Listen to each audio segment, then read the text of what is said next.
हामीले भर्खरै भन्नुभयो तिमीहरू चाहिँ आत्मामा नयाँ हुनु पर्यो। नयाँ हुनको लागि तपाईँ हामीले धेरै प्रक्रियाहरू गर्नु पर्यो। पश्चाताप गर्नु पर्यो, बाइबल पढ्नु पर्यो, प्रार्थना गर्नु पर्यो, सधैँ निरन्तर सङ्गति आउनु पर्यो, परमेश्वरलाई आराधना गर्नु पर्यो। परमेश्वरको विरुद्धमा हामीले जानेर अनजानमा गल्ती गरी पठाउँछौँ, त्यतिखेर नै हामीले क्षमा माग्नु पर्यो, क्षमा दिनु पर्यो, क्षमा लिनु पर्यो। हाम्रो सञ्चालिका म्याडमले भन्दै हुनुहुन्थ्यो त्यहाँ जहाँ क्षमा छ त्यहाँ फेरि पनि एउटा परमेश्वरमा मिठा सम्बन्ध कायम हुन्छ।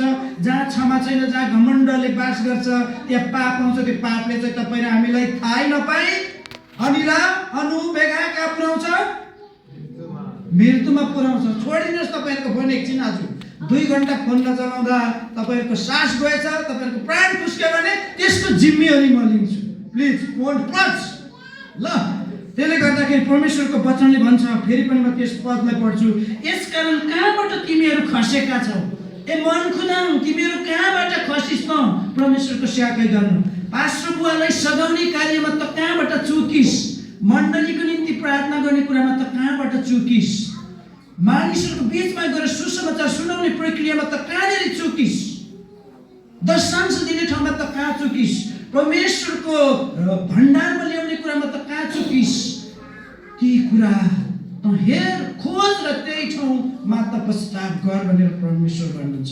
यो सास तपाईँ र हामीलाई भन्नुहुन्छ। प्रिय मित्रहरू, हामी मानिस हौँ। यहाँ कोही पनि पवित्र, शुद्धता, धार्मिकता, गल्ती नगर्ने मान्छे कोही पनि छैन।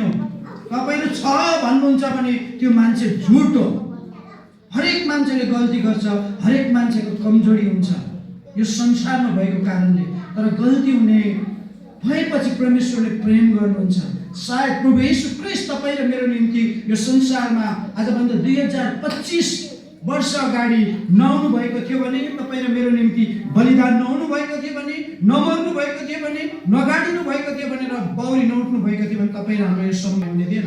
तपाईँ कसको छोरा हुनुहुन्थ्यो, कसको छोरी हुनुहुन्थ्यो, त्यो प्रेममा हामी बाँधिन थिएनौँ। ख्रीष्टले यति धेरै प्रेम गर्नुभयो ताकि तपाईँ र हामीलाई बचाउनको लागि उहाँ क्रुसमा मर्नुभयो। त्यसले गर्दा प्रिय मित्रहरू, तपाईँ र हामीले परमेश्वरमा गरेका गल्ती र कमजोरीप्रति आज सम्झौँ, सम्झना गर्नुहोस्। हिजो 2025 लाग्दै गर्दादेखि आजसम्म तपाईँ र मैले कहाँ कहाँ गल्ती गऱ्यौँ, प्रभुको विरुद्धमा हामी कहाँ कहाँ बागी बन्यौँ। धेरै ठाउँ पाउँछौँ परमेश्वरको विरुद्धमा बागी बन्ने हरेक मानिसहरूलाई परमेश्वरले सखाप पार्नु भएको छ, हामी पाउँछौँ। तर परमप्रभुको कृपाले, परमप्रभुको दृष्टिले, परमप्रभुको अनुग्रहले तपाईँ र हामी आज सखाप हुनबाट प्रभुले बचाउनु भएको छ। किनकि आजको दिनसम्म एकजना वृद्ध आमाहरू, वृद्ध बुबाहरू, जवानहरू, जवानीहरू कोही पनि हाम्रो भौतिक शरीरमा विश्रामसम्म लिनु पाएको छैन। तर मैले यो भन्न खोजेको होइन, यसरी नै सधैँ बाँचिरहन्छ भन्न खोजेको होइन। प्रिय मित्रहरू, हामी समय पुगेपछि जान्छौँ। तर पनि 2025मा बेता मोड चर्चका कोही सदस्य पनि अन्तिम श्रद्धाञ्जलीका लागि हामीले माटो दिनु परेको छैन। म यो कुरामा अत्यन्तै खुसी छु। धेरै ठाउँको मण्डलीमा, कुनै कुनै मण्डलीहरूमा 1 जना, 2 जना, 3 जनासम्म चाहिँ प्रभुमा विश्राम लिनुभएको छ। तर तपाईँ हामीलाई परमेश्वरले थाहा गर्नुभएको छ। यस्तै गरेर म अर्को पनि तपाईँहरूको निम्ति पढ्नेछु। सधैँ तपाईँ हामीले पढेको पुस्तक निकाल्नुहोस् त, इतिहास 2को दोस्रो इतिहास 7को 14। सबैलाई थाहा छ है त्यो? पढ्नुहोस् त कसै एकजनाले।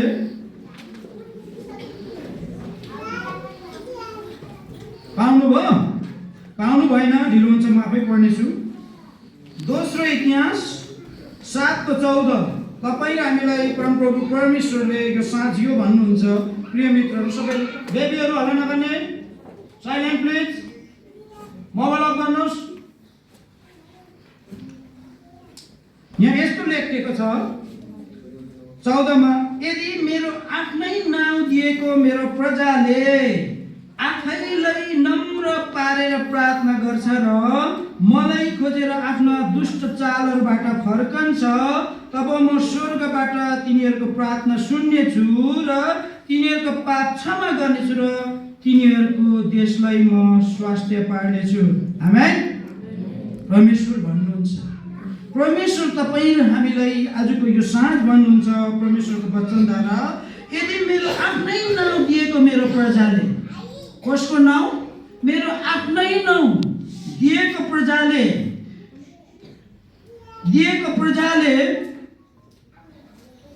मेरो आफ्नै नाउँ दिएको मेरो कसको मेरो परमेश्वरको प्रजाले आफैलाई नम्र पारेर प्रार्थना गर्छ र मलाई खोजेर आफ्ना दुष्ट चालबाट उ फर्कन्छ, तब म स्वर्गबाट तिनीहरूको प्रार्थना सुन्नेछु र तिनीहरूका पाप क्षमा गर्नेछु र तिनीहरूको देशलाई म स्वास्थ्य पार्नेछु। कसलाई? तपाईँ र मलाई, सिँगै मण्डलीलाई र सिँगै राष्ट्रलाई नै उहाँले के गर्नुहुनेछ? स्वास्थ्य पार्नुहुन्छ। त्यसले गर्दाखेरि हामी कति इम्पोर्टेन्ट छौँ, प्रस्ताव गर्नुपर्छ। हाम्रो पापलाई हामीले स्वीकार गर्नुपर्छ। हामी जति लेखेका हौँ, जति पढेका हौँ, जति गरिब हौँ, जति धनी हौँ, कहीँ न कहीँ परमप्रभु परमेश्वरको नजरमा हामी चुकेका हुन्छौँ। त्यसले गर्दा तपाईँ हामीले सधैँ, आज मात्रै होइन, जतिखेर हामी कमजोरी गर्छौँ, हाम्रो बुवाको विरुद्धमा खडा हुन्छौँ, हाम्रो आमाको विरुद्धमा खडा हुन्छौँ, हाम्रो दाजुको विरुद्धमा खडा हुन्छौँ, हाम्रो दिदीको विरुद्धमा खडा हुन्छौँ भने हामी उहाँसँग सरी भन्नुपर्छ। यो सरी भन्ने शब्द, सरी, बहुत कठिन शब्द हो। दुईटा अक्षरले भनेको छ सरी। तर गल्ती गरिसकेपछि अगाडि गएर सरी भन्नु मान्छेलाई यो घाँटी छिनेको जस्तो हुन्छ, साह्रो छ सरी भन्नु। तर ख्रिस्टमा हामी उनीहरू सबैले सरी भन्नुपर्छ। किन? हाम्रो बुवाको विरुद्धमा हामीले विरोध गऱ्यौँ भने के अरे बाघी भनेर क्षमा हुनुपर्छ। हाम्रो बुवा चाहिँ परमेश्वरको स्वरूपमा सृष्टि भएको बुवा हुनुहुन्छ। हाम्रो आमा चाहिँ परमेश्वरको विरुद्धमा परमेश्वरको स्वरूपमा सृष्टि भएको आमा हुनुहुन्छ। हाम्रो दाजु चाहिँ परमेश्वरको स्वरूपमा सृष्टि भएको, हाम्रो बहिनी, हाम्रो नानीहरू सबैजना मानिस, पृथ्वीका मानिसहरू चाहिँ परमेश्वरको स्वरूपमा सृष्टि भएको कारणले गर्दाखेरि तपाईँ हामीले चाहिँ के गर्नु पर्यो भने पछाडि चाहिँ तपाईँ हामीले सरी भन्नुपर्छ। यो सरी भन्ने शब्दले भित्र हृदय, सरी भन्ने पनि धेरै किसिमको तरिका हुन्छ। नानीहरूलाई कहिले कहिले उनीहरूले गल्ती गर्छ, सरी भन भनेर गएर कुनै चाहिँ साँच्चै विनम्रतापूर्वक सरी भन्छ, कुनै चाहिँ त्यो औपचारिकता उसले त्यो पुरा गर्नलाई मात्रै गएर सरी गर्छ, होइन? त्यो खालको सरीले चाहिँ हुँदैन, होइन? साँच्चै भित्र हृदयबाट आइएम सरी, म अब गर्दिनँ भन्नु चाहिँ त्यो क्षमा माग्नु र दिनेले पनि ओके भनेर भित्र हृदयबाट दिनु चाहिँ ठिक हो। हाम्रो परमप्रभु परमेश्वर चाहिँ तपाईँ हामीले गरेको गल्तीमा क्षमा दिनको लागि आतुर हुनुहुन्छ। तर तपाईँ हामी चाहिँ क्षमा मान्नुको लागि कहिले रेडी हुँदैनौँ। हाम्रो घमण्ड छ, नाथु माटो, भूमिको माटोबाट परमेश्वरले बनाएको मान्छे अनि नाकबाट फुकेर सास लगाएको मान्छे परमेश्वरको अगाडि आइएम सरी माई फादर भन्नु चाहिँ हामीलाई यति साह्रो हुन्छ। परमेश्वरले चाहनु भने एक निमेषमा गर्दाखेरि जति सुकै ठुलो घमण्डी, विद्वान, बुद्धिजीवी, इन्जिनियर, डाक्टर, पास्टर, प्रचारक, विश्वासी खलास हुन्छ। तर तपाईँ हामी चाहिँ परमेश्वरभन्दा ठुलो फुल्लिन्छौँ, त्यो घमण्ड गर्नु चाहिँ नट गुड। अब त्यसै गरेर प्रेरित 3:19 पढ्नेछौँ अनि हामी प्रार्थना गर्नेछौँ। 3:19 बुझ्दै हुन्छ मैले भनेको कुरा? आमाहरू बुझ्दै हुन्छ? 3:19 प्लिज उठेर, प्लिज बहिनी उठेर।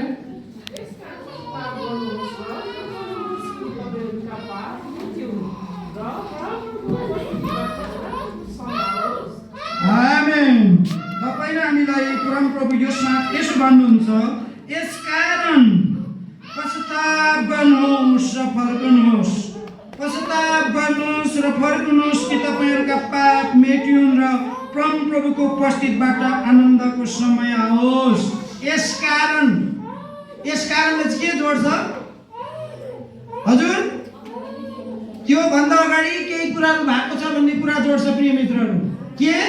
यसकारण तपाईँ र हामीले गल्ती गरेका छौँ, परमप्रभुको विरुद्धमा हामी बाघी बनेका छौँ, हाम्रो पास्टरहरूको विरुद्धमा, अगुवाहरूको विरुद्धमा, मण्डलीहरू सदस्यहरूको विरुद्धमा, आमाहरूको विरुद्धमा, जवानहरूको विरुद्धमा, हाम्रो सानो बालकहरूको विरुद्धमा हामीले पाप गरेका छौँ र परमेश्वर भन्नुहुन्छ यसकारण पश्चाताप गर्नुहोस् र फर्कनुहोस्।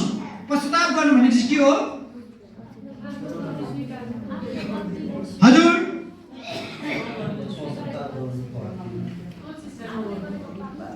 ओके, पश्चाताप गर्नु भनेको चाहिँ एक घुसी म पास्टर बुवालाई हान्ने, पास्टर बुवा आइम सरी भन्नु होइन। यो पश्चाताप मानिँदैन। मैले पास्टर बुवालाई एक घुसी हाने, पास्टर बुवा सरी आइम सरी भनिसकेपछि म फेरि पनि पास्टर बुवाको विरुद्धमा घुसी उठाउने काम नगर्नु। त्यो फर्कनु, फटक्कै फर्कनु। म व्यभिचार गर्दैछु, आइम सरी परमप्रभु परमेश्वर, म आजबाट त्यो व्यभिचार गर्दिनँ। फनक्कै फर्केर व्यभिचारको बाटोलाई पूर्ण रूपमा छोड्नुलाई पश्चाताप हो। म आज चुरोट खाँदैछु प्रभुको विरुद्धमा, म अबदेखि चुरोट खाँदिनँ, प्रभु मलाई क्षमा गर्नुहोस् भनेर चुरोट त्यतिखेरै छोडेर सधैँको लागि छोडेर परमेश्वरको आराधना गर्नु।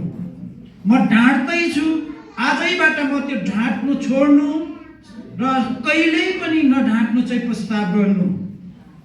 बुझ्यो? हुन्छ। परमेश्वरले भन्छ यसकारण पश्चाताप गर्नुहोस्। यसकारण किन भन्छ भने त्यहाँनेरि प्रेरितको पुस्तकमा त्यहाँ गल्ती र कमजोरी गरेको थियो, त्यहाँ पाप गरेको थियो, चोरी भएको थियो होला, त्यहाँ डकैती भएको थियो होला, त्यहाँको मान्छेले व्यभिचार गरेको थियो होला, परमेश्वरको विरुद्धमा त्यहाँ खडा भएको थियो होला, परमेश्वरलाई आराधना गर्ने ठाउँमा अरू कुराहरूको आराधना गरे होला, परमेश्वरको आराधना गर्ने ठाउँमा अरू कुरालाई आराधना गर्नु, अरू कुरालाई पुज्नु पनि पाप हो र त्यो कुरा छोडेर परमप्रभुलाई आराधना गर्नु पनि पश्चाताप हो। प्रिय मित्रहरू, अब परमेश्वरले भन्नुहुन्छ यसकारण पश्चाताप गर्नुहोस् र फर्कनुहोस् कि तिमीहरूको पाप मेटिउन्, तिमीहरूले गरेका कमजोरी, तिमीहरूले गरेका पापहरू सबै मेटिउन् र तिमीहरू परमप्रभुको उपस्थितिमा आनन्दित हो।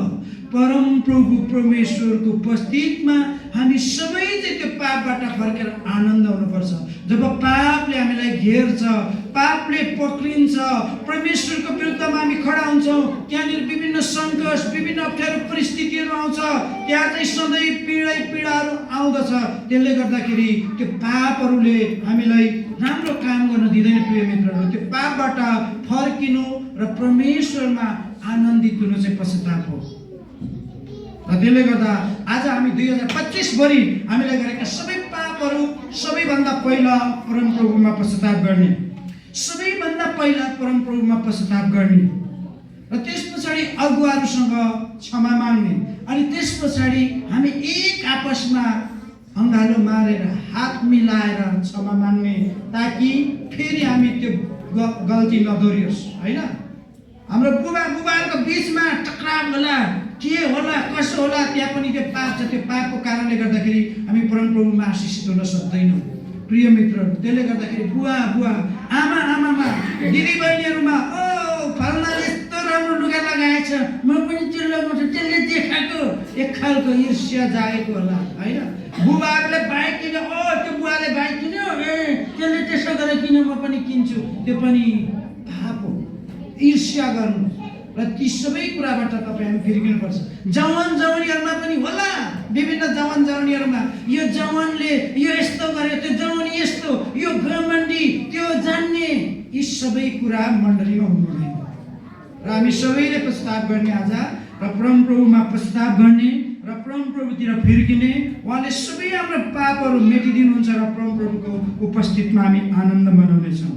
र हामी आउनुहोस्, हामी अब सबैजना घुँडा टेक्नेले घुँडा टेकौँ, उठौँ र हामी प्रभुमा सबैभन्दा भित्र हृदयबाट सम्झौँ। अघि नै सुरुको पदले भन्छ, प्रकाशको पुस्तकले भन्छ, तिमी कहाँबाट तिमी खसेका छौ।